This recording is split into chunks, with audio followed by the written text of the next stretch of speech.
masih di Jabar memilih, ini adalah segmen debat antar kandidat, masing-masing akan memilih siapa pasangan debatnya. Kami peringatkan bahwa silakan berdebat dengan fair, jangan menyerang individu. Dan kesempatan pertama kami berikan kepada kandidat nomor urut 5. Silakan memilih. Lawan debat. Lawan debat. Melalui abjad yang akan kami tampilkan berikut ini. Silakan. Nomor berapa, kan? Abjad apa atau huruf apa? D. D. Baiklah, baik, siapa kita lawan lihat. debat Anda di huruf D? Oke, kandidat nomor urut 3. Silakan bertanya, waktu menjawabnya nanti 1 menit. Dan diharapkan pertanyaan Anda pendek. Ya. Baik, kami persilakan untuk bertanya. Menurut pengakuan dari masyarakat di Cianjur Selatan dan menurut pernyataan dari incumbent wakil gubernur sendiri sering pergi ke sana dan melihat bahwa selama 5 tahun ini apa yang telah Anda lakukan sebagai incumbent wakil gubernur dan incumbent sekda dalam mengatasi infrastruktur termasuk di Cianjur Selatan 120 km rusak berat. Oke, baik. Jalan provinsi. Jalan provinsi 120 km rusak berat. Silakan menjawab, waktunya 1 menit. 1 menit dari sekarang. Barike, terima kasih sekali. Dan memang pada kenyataannya jalur lintas selatan itu banyak dirusak oleh truk-truk besar untuk mengambil galian-galian. Oleh karenanya kita ingin melakukan dan sudah dilakukan moratorium untuk penambangan galian C, ya. Dan ini kita meminta agar tidak ada lagi truk-truk yang merusak, karena itu jalan provinsi ratusan miliar sudah dikeluarkan untuk bisa manfaatnya bagi rakyat Jawa Barat. Bagaimana dengan truk yang mengangkut pasir besi, ya, di Cianjur Betul, Selatan? justru itu. Ya. Bukan hanya galian C. Betul, galian C itu salah satunya adalah pasir besi. Iya. Ya, karena yang diambil itu dari pinggir pantai dengan beban yang sangat besar. Kami meminta agar terjadi good mining practice, investasi penambangan yang bagus di sana, yang melindungi lingkungan hidup dan juga membuat jalan sendiri. Kenapa Jawa Barat termasuk juga kemudian pelabuhan. menjadi nomor 33 indeks lingkungannya dari 33 provinsi? Baik, ini tidak bisa waktunya terjawab sudah karena habis. waktunya habis. Kita bergeser ke pasangan kandidat nomor urut 1 untuk memilih lawan debat. Kita persilakan. Abjad yang mana? Bravo. Bravo B. Iya, kita lihat. Kandidat nomor Kandidat nomor urut 4. silakan bertanya, waktunya 60 detik. Waktu 60 detik untuk menjawab, ya. Ya, Silakan. kami harap tenang terlebih dahulu untuk memberikan kesempatan pasangan kandidat nomor urut 1 bertanya. Yang saya hormati kandidat nomor 4. Tadi kita dengar bersama bahwa salah satu program Anda akan kembali membebaskan pendidikan atau pendidikan gratis. Masih segar dalam ingatan saya ketika Anda menjadi kandidat juga pada periode yang lalu menjanjikan hal yang sama. Langsung ke pertanyaan. Saya tidak tahu persis sekarang apakah sudah terlaksana janji Anda ini atau cuman kami tidak tahu atau memang belum terlaksana janji itu. Kalau ada hambatannya apa, kalau memang belum ada, kalau sudah terlaksana seperti apa wujud janji Anda yang akan dilaksanakan sekarang. Saya tidak bertanya untuk periode yang lalu. Terima kasih. Oke, silakan baik, jawab. Mas. Ya. Silakan menjawab. Terima kasih. Alhamdulillah, janji saya dengan Pak Dede Yusuf yang pertama dulu itu sudah terlaksana semenjak tahun 2009. SD, Ibtidaiyah, Sanawiyah, SMP seluruhnya sudah digratiskan. Kemudian kita berpikir bahwa pendidikan kan tidak mungkin hanya wajah 9 tahun. Apa jadinya warga Jabar kalau hanya 9 tahun? Kita ingin anak Jawa Barat paralinter. Oleh karena itu kita ingin menuntaskan 5 tahun ke depan tidak hanya SD SMP tapi SLTA pun digratiskan. Kalau SD rata-rata setahun dapat 450.000, SMP dapat 800.000, insya Allah 1,2 juta kita alirkan untuk setiap siswa SLTA mulai tahun 2013 yang akan datang. Seperti itu. Jadi janji tahun 2009 periode yang lalu kami sudah tunaikan. Janji yang akan datang insya Allah kami tidak akan berbohong, kami akan tunaikan juga kepada masyarakat Jawa Barat. Oke, baiklah, waktunya, waktunya juga sudah habis. Penanya diharapkan langsung ke pertanyaan dan juga yang menjawab juga langsung straight to the point begitu ya. Silakan kandidat nomor urut 2. Yang udah apa tuh? Ya, silakan. Ini acak, ini secara acak aja. Silakan saja, bebas. Tadi A ya, A. A, baiklah. Siapa yang ada di balik A? Nomor 1. Baik, pertanyaannya singkat ya, kandidat nomor urut 2, silakan. Terima kasih, Mbak. Ini Pak Dik-Dik tadi menyampaikan tentang sumber daya manusia di Provinsi Jawa Barat. Memang sumber daya manusia di pegawai Provinsi Jawa Barat itu memang belum kualitas atau bagaimana?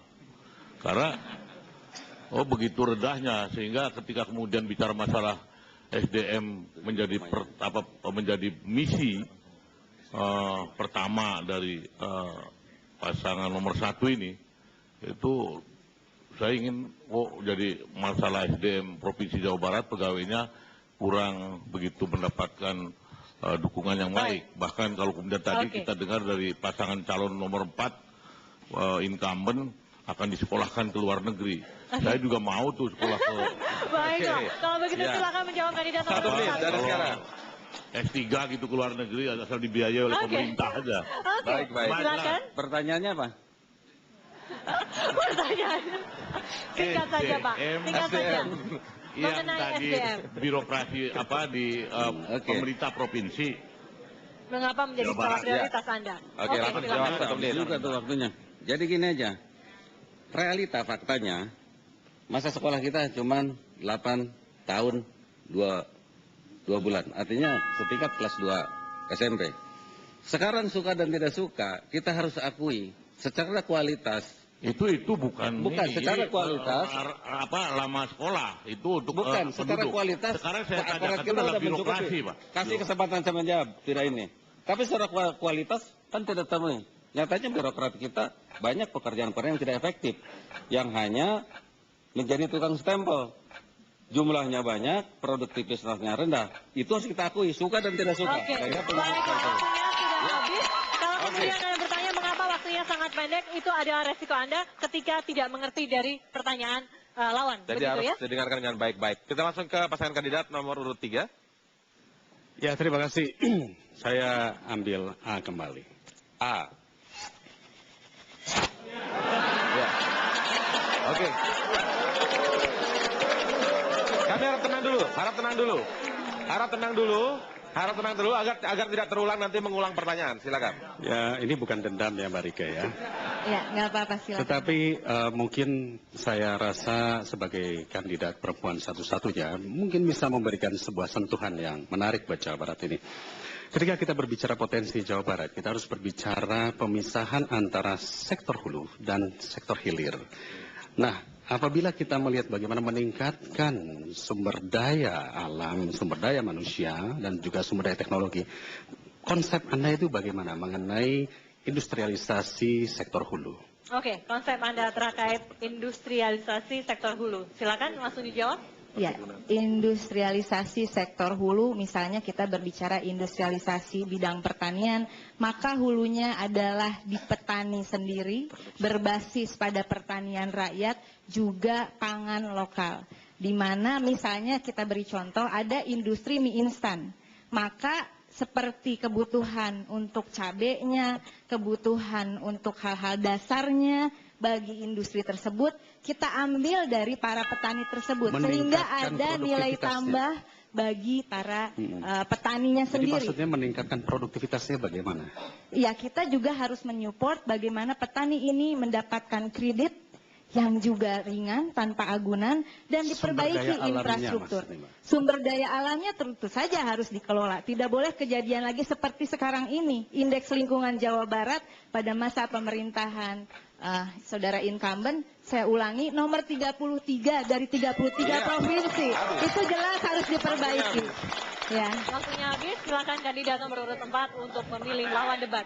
Ya, dari sini. Iya, Silakan. pilih nomor C. C. Hasil nomor 2. Ya, dan lawannya adalah kandidat nomor urut 2. lagi. Silakan langsung bertanya. Ya, Kang Yance dan Kang Tatang yang saya hormati, Jawa Barat ini kan lumbung padi nasional. 18% padi nasional itu berasal dari Jawa Barat, termasuk dari Indramayu. Kemudian persoalannya adalah para petani sudah pada tua. Anak-anak muda kok gak mau jadi petani? Apa sih sebabnya anak-anak muda gak mau jadi petani begitu? Oke, baiklah. Di Indramayu begitu ya Pak ya? Silakan. Itu Waktunya Mak. 60 detik. Terima kasih Pak Ahmad Riawan. Itu pertanyaan gampang.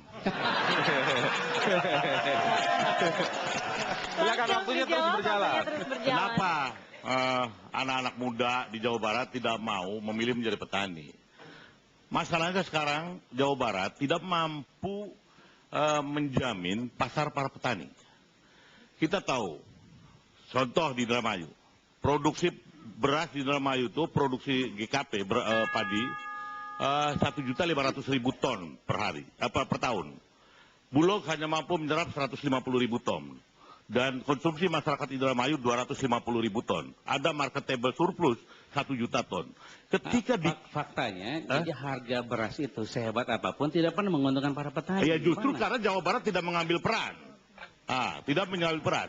Ketika kemudian dilempar di pasar, yang ada pasar induk Cipinang. Ada pasar induk Cipinang. Mestinya, Waktunya sudah habis. Waktunya sudah Sayang habis. sekali waktu sudah habis. Masih banyak di segmen-segmen selanjutnya. Betul sekali. Kandidat ini masih akan berlangsung. Benar. Pemirsa jangan kemana-mana, tetaplah di Metro TV. Karena Jabar Memilih akan kembali segera saat lagi. Saat lagi.